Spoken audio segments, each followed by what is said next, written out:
여러분, 고난주간 특별 새벽 기도회로 또 40일간 그렇게 보내드렸던 묵상 영상으로, 또 수요 연극 예배로, 또 성금요 촛불 기도회로 여러분들 예배당에 찾아오시고 앉은 자리에서 영상으로 예배 드리시면서 그렇게 사순절과 고난주간을 보내셨습니다. 그리고 오늘 드디어 주님께서 부활하심을 기억하며 이렇게 예배드리는 부활 주일입니다. 우리 앞뒤 옆분들 보시면서 우리 주님께서 부활하셨습니다 이렇게 인사할까요? 시작. 우리 주님께서 부활하셨습니다.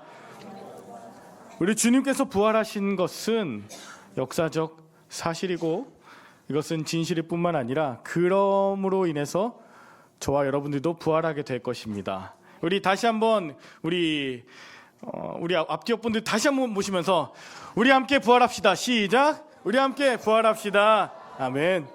우리 주님의 부활뿐만 아니라 우리 모두의 부활이 바로 오늘 우리가 함께 예배하며 노래할 제목입니다. 오늘은 우리가 부활의 증인입니다라는 제목으로 여러분과 함께 은혜의 말씀 나눠보려고 하는데요. 이전에는 우리 사도행전으로 계속 말씀 묵상하고 있었는데 오늘은 부활 주일이라서 오늘 복음서 말씀 묵상한 후에 다음 주부터 다시 사도행전 계속 묵상해 보도록 하겠습니다. 예수님께서 돌아가신 이후에 누구의 시신도 안치된 적이 없었던 그 아리마대 사람 요셉의 무덤에 안치되셨습니다. 실제로 예수님께서 오후 3시 정도에 운명하셨기 때문에 해가 지기까지 한 5시, 6시 사이에 그 사이에 아리마대 사람 요셉이 예수님 십자가 장면에서 다시금 빌라도에게 내려와서 그 허락을 받고 다시금 가서 예수님의 시신을 모셔다가 자기가 원래 안치되려고 했던 그 무덤에 안치하는 이 모든 순간들이 얼마나 급박하고 굉장히 어렵게 또 두근거리게 이루어졌던 것일까, 그렇게 생각을 해보게 되었습니다. 그런데 대부분의 사람들은 그 시간 동안 슬픔과 당황, 두려움과 절망 가운데 그저 문을 닫고 숨어 있었을 것입니다. 어떤 사람에게 죽음은 아무런 소망도 또 가능성도 남아있지 않은 그저 절망이기 때문이죠. 그런데 오늘 함께 보신 누가복음은 23장에서 멈추지 않고 우리가 읽으신 24장이 있습니다. 마태복음은 예수님이 돌아가셨다라고 마무리하는 27장에서 끝나지 않고 안식 후 첫날 예수님의 부활 장면이 있는 28장으로 연결되었습니다. 마가복음은 15장에서 멈추지 않고 16장 부활의 이야기가 담겨져 있고 요한복음도 마찬가지로 21장 부활하셔서 다시 찾아오신 그 이야기가 기록되어 있습니다. 우리가 그동안 경험했던 수많은 어려움과 고난과 죽음의 공포, 두려움, 외로움, 이 모든 사건들이 마치 이전에 있었다면 오늘부터, 아니 부활하신 예수님을 경험한 그 순간, 바로 지금 이 순간부터 완전히 변화되는 부활이 예수님의 것뿐만 아니라 예수님 믿고 따르는 저와 여러분들의 것이길 축복합니다. 오늘 예수님께서 부활하신 그 장면, 그리고 어떻게 우리가 부활의 기쁨으로 증인이 되는지에 대해서 함께 3가지로 살펴보도록 하겠습니다.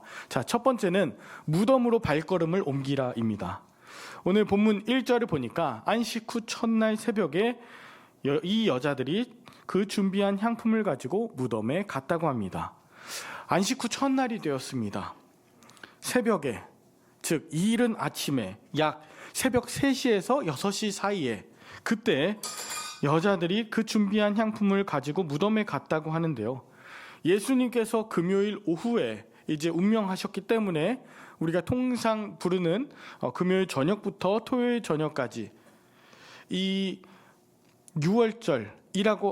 6월절이자 안식일이라고 하는 이때는 움직일 수가 없는 시간 아닙니까? 안식일은 안식해야 되니까요. 안식일이 시작되었기 때문에 예수님의 시신에 향유를 바를 만한 그런 어떤 여유가 없었습니다. 예수님을 겨우겨우 해 지기 전에 겨우겨우 안식일 전에 아리마대 사람 요셉의 무덤에 안치하는 것도 겨우 했기 때문에 몸에 시신에 향유를 바르는 것을 하지 못했던 이 여인들이 마음에 커다란 짐이 있었던 것입니다. 이 여인들은 예수님의 십자가 그 처형 장면에서 있다가 예수님의 시신에 향유를 발라드리기 위해 기다리고 그 부활의 아침, 그 안식 후 첫날을 기다리고 또 기다렸던 것입니다. 이 여인들이 무엇을 했나 보니까 24장 앞장에 있는 23장에서 보니 갈릴리에서 예수와 함께 온 여자들이 예수님의 십자가 뒤는 그 길을 따라서 무덤과 그의 시체를 어떻게 두었는지 마지막 안치하는 것까지 보았습니다. 확인했습니다. 그리고 그렇게 확인한 것은 뭐냐면 돌아가 향품과 향유를 준비해서 안식일에 쉬었다가 예수님의 몸에 발라드리려고요. 여러분 한번 상상해 볼까요? 여러분 아무리 예수님이라 하더라도 그 시신에, 그 피투성이었던 그 시신에 향유 뭔가를 바른다는 건 결코 유쾌한 일은 아닐 것입니다. 느낌도 다르거든요.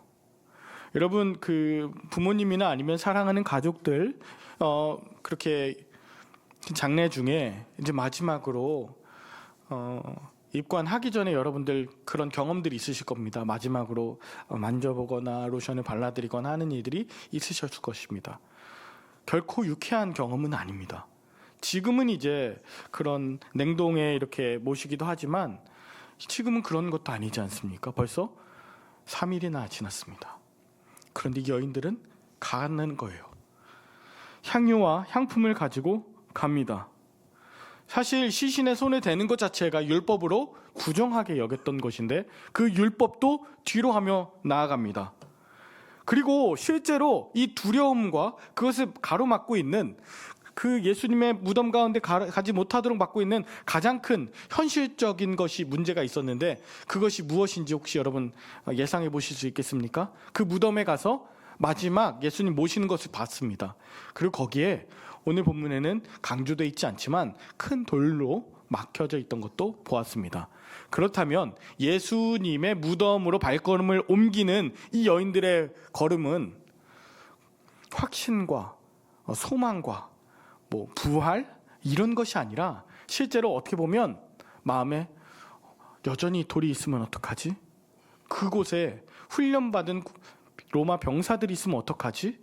여전히 두려움과 아픔, 가서 내가 한 것만큼, 내가 준비한 만큼, 내가 기대한 것 같은 상황이 아니면 어떡하지라고 하는 두려움이 여전히 존재했을 것입니다.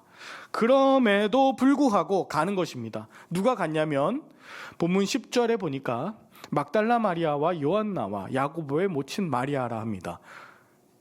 다른 복음서에는 이 세 명만 적혀져 있지만 오늘 누가복음엔 또 그들과 함께한 다른 여자들, 적어도 복수 이상의 5명 이상의 여인들이 함께 갔습니다. 왜 같이 갔을까요? 네, 김경희 집사님 왜 같이 갔냐 여쭤봤을 때 돌 때문에요. 맞아요. 돌 같이 옮기자고 간 것이 분명합니다. 돌이 없었고요. 누구나도 갈 수 있었으면 혼자 갔겠죠. 아니면 무서운 두세 사람 갔겠죠. 다른 여자들도 함께 가자고 했던 건 남자들은 다 도망갔지만 우리 그래도 같이 돌 옮겨보자 하고서 갔던 것 같아요. 여러분 돌이라는 건 굉장히 무거운 것이지 않습니까? 그리고 돌이라고 하는 건 견고하다고 하는 심리적인 어떤 의미가 담겨 있습니다.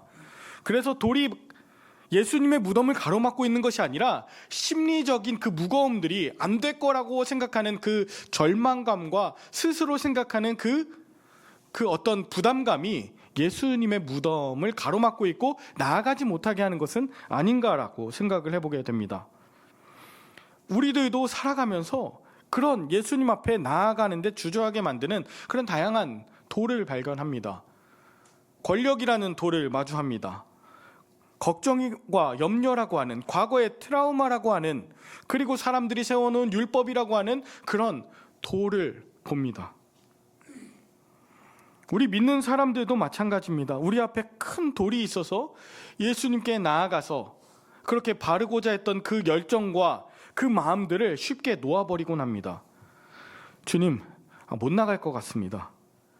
내 앞에 큰 돌이 가로막혀져 있어서 예수님께 그 바르고자 하는 내 정성과 그 마음들을 다 이루지 못할 것 같습니다. 그런데 주님, 제 마음은 아시죠? 제 중심을 아시죠? 라고 하고 안식 후 첫날에 예수님 무덤에 나아가는 것을 대부분 멈췄을 것입니다.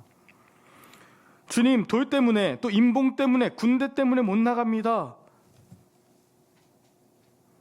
그래도 예수님 십자가 청명 장면까지 갔으면 된 것 아닙니까? 나 그래도 이 정도면 잘한 거 아니에요? 라고. 그런데 오늘 여인들은 걱정의 자리에 머물러 있는 것이 아니라 안식 후 첫날에 움직였습니다. 예수님의 무덤으로 나아갔습니다. 무슨 의미가 있어? 무슨 소용이 있어? 따지거나 계산하지 않고 나아갔습니다. 발걸음을 옮겼다는 거예요. 그 무덤으로 발걸음을 옮겼던 것은 부활신앙이 있어서가 아니었다니까요. 모든 염려와 두려움, 걱정이 사라져서가 아니었다니까요. 그냥 간 것입니다. 걱정, 생각, 계산하는 것 그거 뒤로 하고 우리가 해야 되는 응당마땅한 주님 앞에 그렇게 발라야 되는 내 사명과 내게 주어진 책임감 그거 감당하려고 간 것입니다. 여러분, 예배 가운데 나오실 때 때로 모든 것이 다 완벽하게 다 해결되고 모든 문제 상황들 다 돼서 몸에 병이 나서 어려운 관계들, 재정적인 문제들 다 해결돼서 부활의 기쁨 가지고 나오십니까? 아니면 그래도 나가야지 그렇게 나오십니까?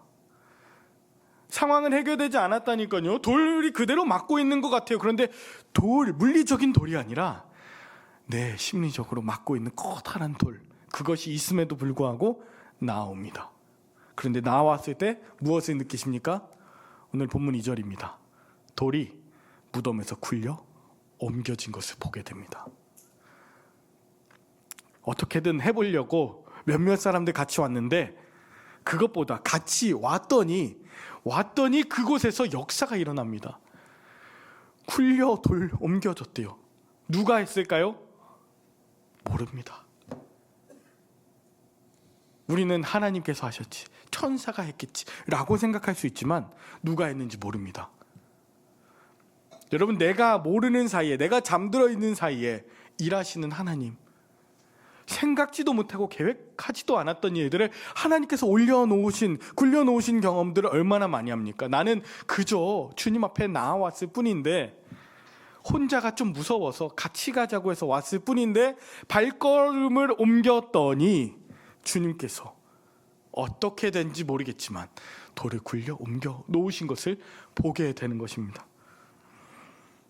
우리 삶의 다양한 돌들이 우리를 가로막고 있고 예수님 앞에 나아가는 이 많은 것들을 멈추게 할 때가 있습니다. 그래서 일어나지 않을 수많은 일에까지도 과도한 염려, 상상을 해서 대비합니다. 이렇게 되면 이렇게 해야지, 사람들이 한 명 더 데리고 와야지, 뭐 삽으로 좀 파서 해야지, 아니면 돌을 깨봐야지, 여러 가지 생각을 하지만 좋아요. 그 어떤 것 다 합쳐서 중요한 것은 무덤으로 발걸음을 옮길 때 주님께서 역사하신다는 것입니다. 거리가 멀죠. 나오는데 여러 가지 상황들이 해결이 안 돼 있죠. 가족들 중에서도 막는 사람들이 있죠. 여러 가지 상황들이 있지만 주님께 나오는 것, 야, 너 왜 이렇게 유별나냐? 유별난 사람이 있었네요, 정말. 막달라 마리아라고 하는 여인은요, 그 300데나리온이나 되는 그 향유를 붓고 며칠 전에 붓고 또 와서 시신에 또 바르겠다고 온 거예요. 야, 너 얼마 전에 바르고 또 가냐? 그거 없지 않아 이제. 무슨 이상한 거 아니야? 너 그 정도면 중독이야. 예수님 중독이야. 종교 중독이야. 라고 이야기 들을 법하지 않습니까? 그런데 나왔어요. 계산하지 않고요.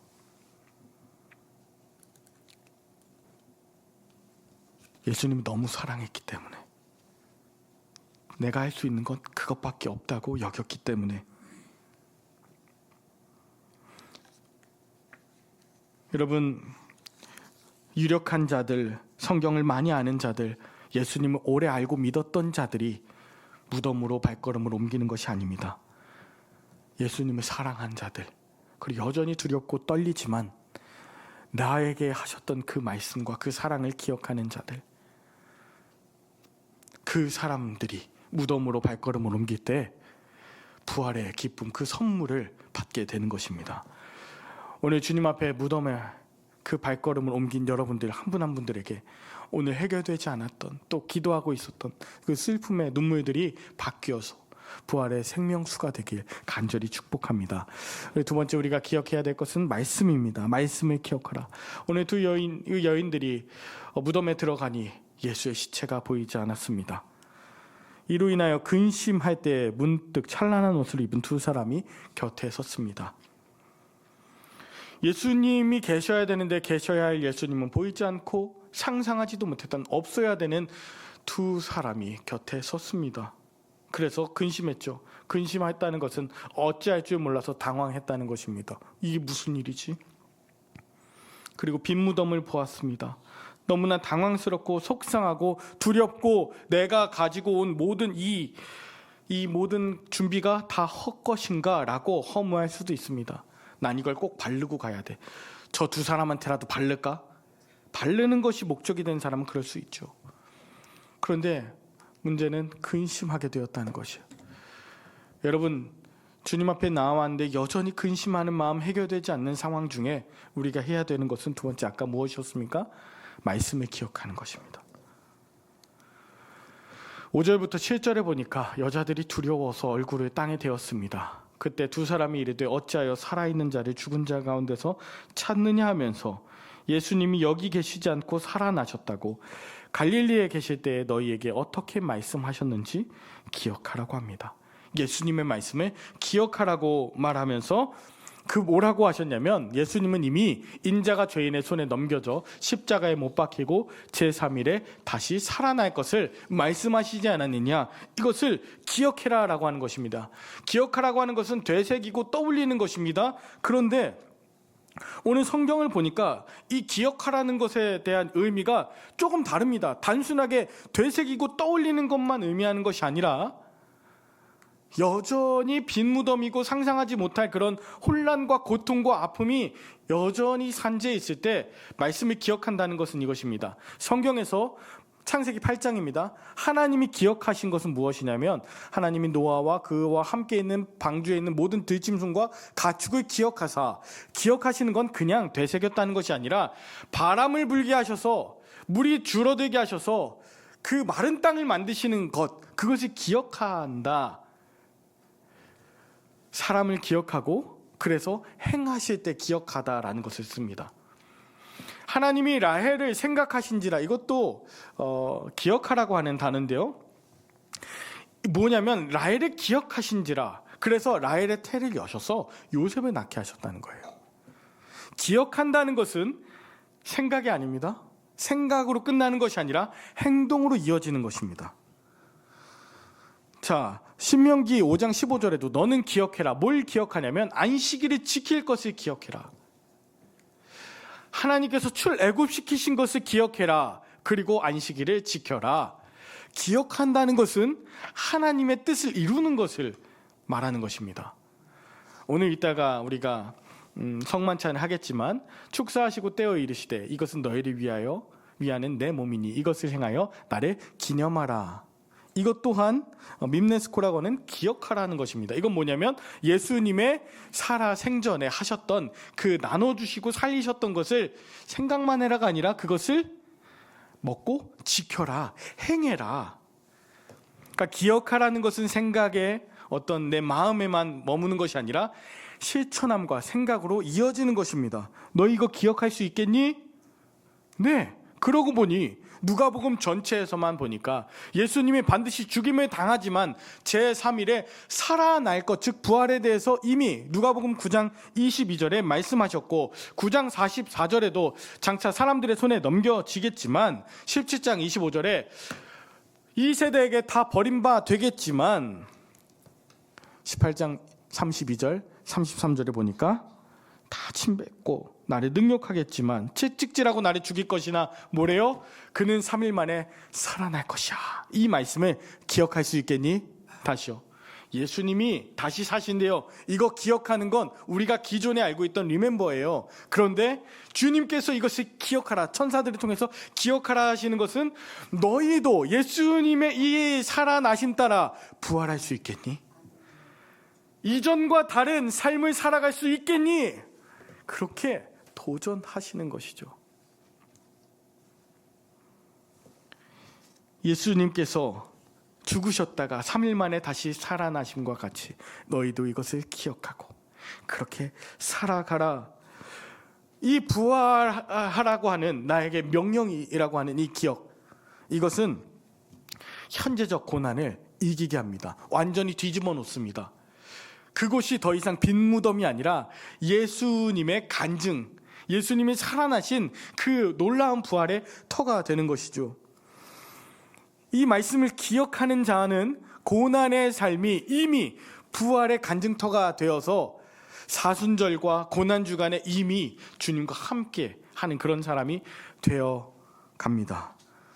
주님과 함께 십자가를 지고 자기를 부인하며 예수님을 따르는 길이 죽음의 길이 아닌 이미 생명의 길인 줄 알고 나아갑니다. 실패와 절망, 또 안 됐다고 하는 넘어진 자리가 예수님께서 일으켜 주시는, 예수님과 함께 넘어졌다가 예수님께서 다시 일어나신 그 공유의 자리, 기억하고 행동하는 자리로 변화되는 것이에요. 이것이 바로 말씀이 가진 힘이죠. 오늘 이 부활절에 나오신 여러분들은 어떤 제목들이 있는지 모르겠습니다.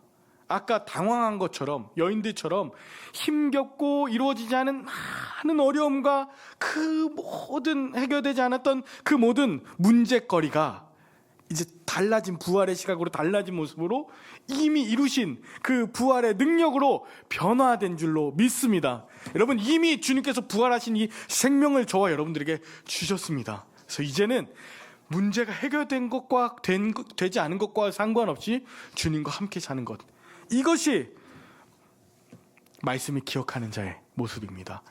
여전히 광야입니다. 40일간 줄인 것 같습니다. 그런데 말씀을 기억하고 행하는 자는 사단 마귀가 도망간다니까요. 말씀을 기억하십시오. 말씀이 이 안에 함께 있는 자에게 모든 두려움과 죽음, 사망의 권세는 물러가게 되는 줄 믿습니다. 마지막 우리 세 번째 우리가 기억해야 될 것은 모두에게 알리는 것입니다. 복음을 전하는 것이죠. 예수님이 사신 것처럼 내가 다시 부활했음을, 내가 다시 살았음을 증거하며 나타내는 것입니다. 자, 오늘 본문 8절과 9절에 보니까 그들이 예수의 말씀을 기억하고 그리고 행합니다. 무덤에서 돌아가 이 모든 것을 11사도와 다른 모든 이에게 알렸습니다. 기억은 과거의 의미를 부여하고 또 과거의 일의 의미를 부여할 뿐만 아니라 현재의 삶을 변화시키는 능력이 있고 미래에 있을 것을 현재로 당겨오는 힘이 있습니다. 그리고 부활이라고 하는 이 놀라운 일들을 말씀을 통해서 기억하고 그리고 내재하자 현재의 상황들이 바뀐 이 여인들 보십시오. 누구에게 먼저 갔냐면요, 11사도에게 또 다른 모든 이에게 알립니다. 자, 11사도에게 왜 갔을까요? 11사도에게 가장 먼저 간 이유가 있을 것입니다. 제일 먼저 이 11사도에게 알린 이유는, 찾아간 이유는 아마도 예수님을 잃은 그 슬픔과 충격, 그것이 가장 심했을 테니까, 가장 힘들어하고 있을 테니까, 가장 두렵고 외로워하는 그 마음이 클 테니까 사도들에게 간 것이죠. 자, 부활의 기쁨과 감격으로 충만한 사람, 말씀을 기억하는 사람은 바로 이렇게 어려운 사람, 아픈 사람, 가장 외로운 사람에게 찾아갑니다. 그래서 예수님의 부활의 상황을 전하죠. 알리죠. 그 부활의 기쁜 소식, 복음을 전하며 달려갑니다. 예수님의 부활하심, 그것을 전하는 이 여인들의 얼굴을 한번 상상해 보십시오. 예수님이 부활하셨대가 아니라 얼굴이 환해서 예수님이 부활하셨어요. 내 삶에 나를 부활시키셨어요. 난 너무 기뻐요. 물론 제자들의 반응은 이렇습니다. 사도들은 그들의 말이 허탄한 듯이 들려 믿지 않았대요. 허탄했다는 것은 터무니없어서 믿을 수 없는 헛소리, 쓸데없는 이야기 정도이지만 상관없어요. 전하는 거예요. 막을 수가 없다니까요. 그냥 지어낸 이야기가 아니라 내가 경험한 것인데, 말로 형용할 수 없는 그 부활의 기쁨과 감격이 이 안에 가득해 있는데요. 예수님은 말씀을 기억하게 되고 3일 만에 부활한다고 하셔서, 진짜 부활하셔서 내게 찾아오신 것, 여러분, 그런데 제자들은요, 믿지 않았다고 하는 것, 이것이 지속적이었다는 것이에요. 올해 내가 한 번 말했다고 부활하셨대. 그래서 믿지 않아요. 제자들도 그래요. 시간이 조금 지나야 돼요. 그러나 포기하지 않고 전하면 제자들 부활하신 예수님 만나게 됩니다. 특히 베드로 같은 한 사람도 있어요. 베드로도 못 믿었어요. 그런데 일어나서 그도 무덤에 달려가게 됩니다. 여인들과 같이요. 그리고 아마 그곳에 세마포만 보이는지라 그 된 일에 놀랍게 여기며 돌아갔을 것입니다. 생략되어 있지만 아마 말씀을 기억하며.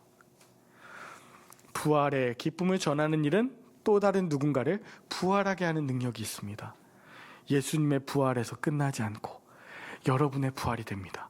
이전과 완전히 달라진 주님의 새 생명이 내 안에 가득하게 되고, 주님께서 부활하신 그 기쁨이 내 안에 충만하게 돼서 옆에 있는 사람들에게도 전달되는 것이죠.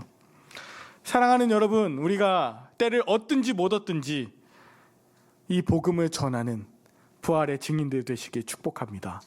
힘들어도 어려워도 주님 앞에 나오는 한 걸음 한 걸음, 주님이 계신 그 아픔의 자리, 슬픔의 자리, 그 무덤으로 한 걸음 한 걸음 나아가기를 주저하지 마시길 축복합니다. 때로는 믿음 없는 자를 위로하시기도 하고, 때로는 완고한 마음을 꾸짖어 돌이키게 하시는 그 말씀, 믿어지지 않았던 말씀, 그것 다시 기억하며 펼쳐보십시오. 그리고 그것을 통해 내게 하시는 하나님의 약속, 부활의 그 기쁨을 내게서 이루어 가시길 바랍니다. 이 부정적이고 절망적이었던 생각은 오히려 간증되게 하시는 이 부활절 예배 되게 하실 줄 믿습니다. 그 어떤 것도 가로막을 수 없는 십자가 부활, 그 빈 무덤, 그러나 확실하게 우리에게 주시는, 찾아오시는 예수 그리스도의 그 능력이 저와 여러분들을 온전히 사로잡아서 이제는 무명의 여인들, 그리고 인정받지 못했던 여인들이 아니라 주님의 부활의 증인으로서 처음 된 자가 나중되고 나중된 자가 처음 되는 그런 저와 여러분들, 부활의 증인들 다 되실 수 있기를 예수 그리스도 이름으로 간절히 축원합니다. 기도하겠습니다. 하나님 아버지, 우리가 예수님을 사랑하는 마음, 그것을 가지고 두렵고 떨리지만 무덤으로 발걸음을 옮기기를 주저하지 않게 하옵소서. 말씀을 머릿속에서만 기억하는 것이 아니라 내 삶을 통해서 이루어 가시는 하나님의 능력이 되게 하옵소서. 나 혼자만 부활의 기쁨을 간직하기보다 내 옆에 있는 가장 어렵고 또 눈물 흘리고 있는 그 쓸쓸한 한 사람, 그 사람에게 복음의 능력을 전하며 그렇게 살아가는 우리가 되게 하여 주옵소서. 우리 삶에서 부활의 풍성한 열매를 맺어가며 변화될, 또 다시 사실 주님의 은혜를 기대하오며 예수 그리스도의 이름으로 간절히 기도 올리옵나이다. 아멘.